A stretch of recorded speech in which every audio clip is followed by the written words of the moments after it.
Este es mi Drama Life en la comunicación. Hola, mi nombre es Susana y te explicaré cómo las organizaciones juegan un papel muy importante.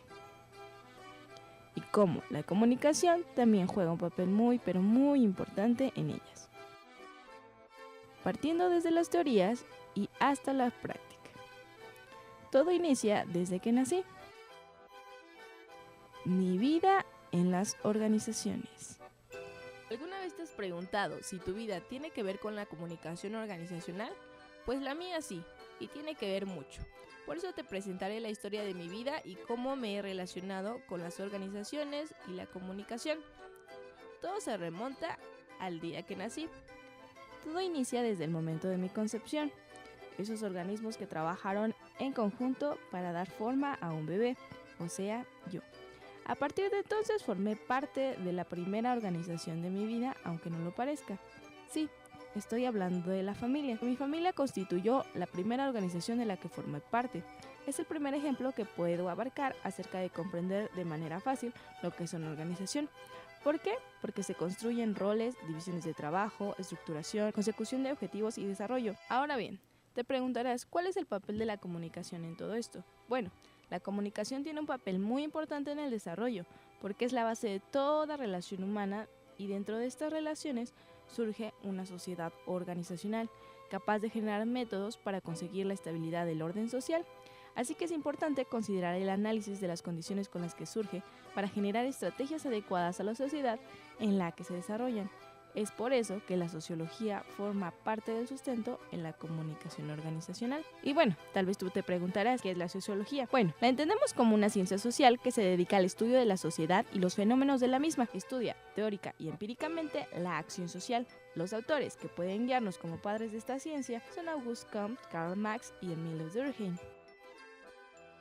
Las organizaciones pueden clasificarse de acuerdo a sus objetivos económicos, que es cumplir con los intereses de los inversionistas, o las sociales, que es producir para satisfacer necesidades, y los técnicos es utilizar los conocimientos más recientes y las aplicaciones tecnológicas modernas en cada una de las áreas de la organización.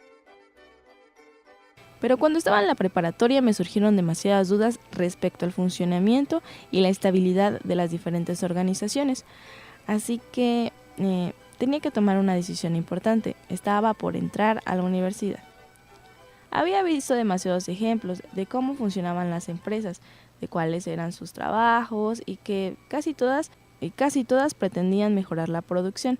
Sin embargo, todos seguían diferentes pasos o caminos para lograr sus objetivos.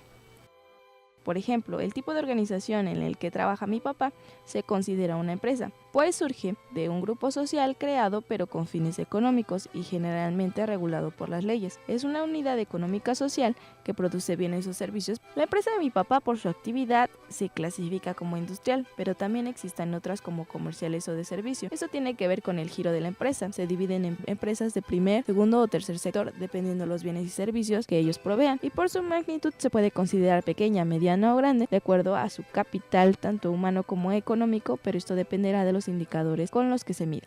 Los otros tipos de organizaciones son los organismos representativos, que son una agrupación de personas con intereses comunes. Su propósito principal es obtener beneficios para sus agremiados. Como resultado de sus gestiones, contribuyen al desarrollo de la sociedad e influyen en la toma de decisiones relacionadas con su ámbito de operación.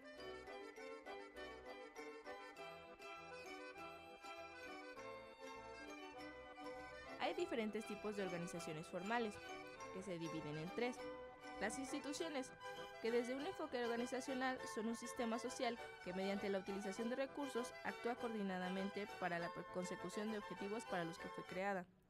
Desde un enfoque sociológico, destaca por el conjunto de mecanismos a través de los cuales los individuos participan unos con otros en relaciones estructurales más o menos persistentes.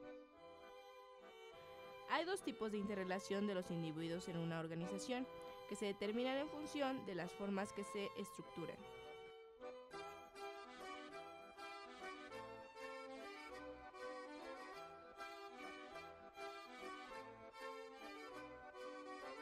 La formal tiene un sistema de división de trabajo, que da como resultado su estructura formal, actividades conscientemente coordinadas para conseguir un objetivo están presentes procesos como la delimitación de funciones, la jerarquización, la delegación de actividades y de responsabilidad, y la dirección y los mecanismos de control.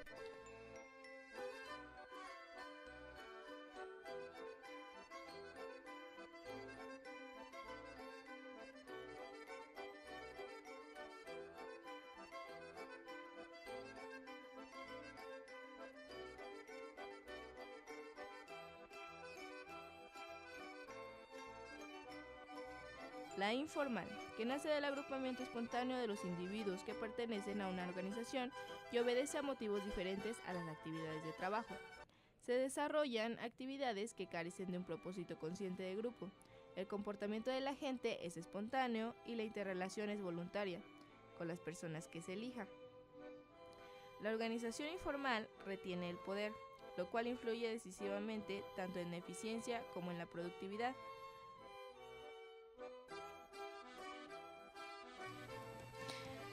Al entrar a la universidad conocí las bases teóricas de la comunicación organizacional. Bien recuerdo que mi maestra Chonita decía que la teoría clásica era la entendida como una forma de organización sistemática con una división de trabajo basada en la precisión y especificación, buscando la optimización del trabajo. Es decir, aquí lo más importante era producir. Un ejemplo claro de esto es la teoría de burocracia de Max Weber.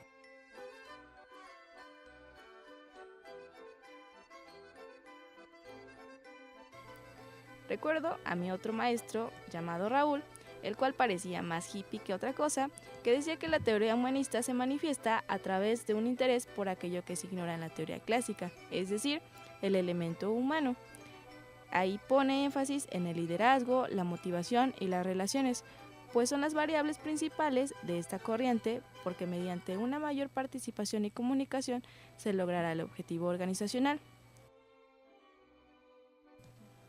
Recuerdo muy bien la forma en que nos explicaron la teoría de sistemas. La vimos en forma de pizza, donde el sistema representaba todo lo que es el pan, los subsistemas eran las ruedas de pepperoni y el suprasistema era todo lo que rodeaba la pizza, los bordes. La comunicación era el queso, pues permitía tener unidad entre los subsistemas con el sistema. Y también el borde con el interior de la pizza representaba esa interrelación que debe existir con el entorno, de dentro y de fuera. Presenta una visión más realista y que genere una retroalimentación de todas sus partes. La teoría contingente nos la explicaron a partir de un fenómeno natural, como lo son los temblores. En estas, aunque sabemos que existen, no sabemos cuándo ocurren. Es decir, hay un estímulo y una respuesta, y aunque no sabemos el momento preciso en el que ocurrirá, debemos de tener planes y estrategias elaborados para así saber cómo actuar ante dicho hecho. Plantea la influencia del contexto como estímulo de cambio, donde se genera una respuesta de la organización con respecto a la naturaleza general. Constituirnos como organización. Desde que el ser humano se concibe, empieza a formarse un sistema, como un conjunto de entidades mutuamente relacionadas que pretenden un objetivo en común. Los organismos vivos como sistemas autogestionados que presentan autorregulación, es decir, que los cambios y los imprevistos en el entorno son equiparados por el sistema y este acomoda sus parámetros y mecanismos evolucionando. La comunicación organizacional ha sido el punto de partida en varios estudios de la sociedad, organizaciones y el propio ser humano en su contexto.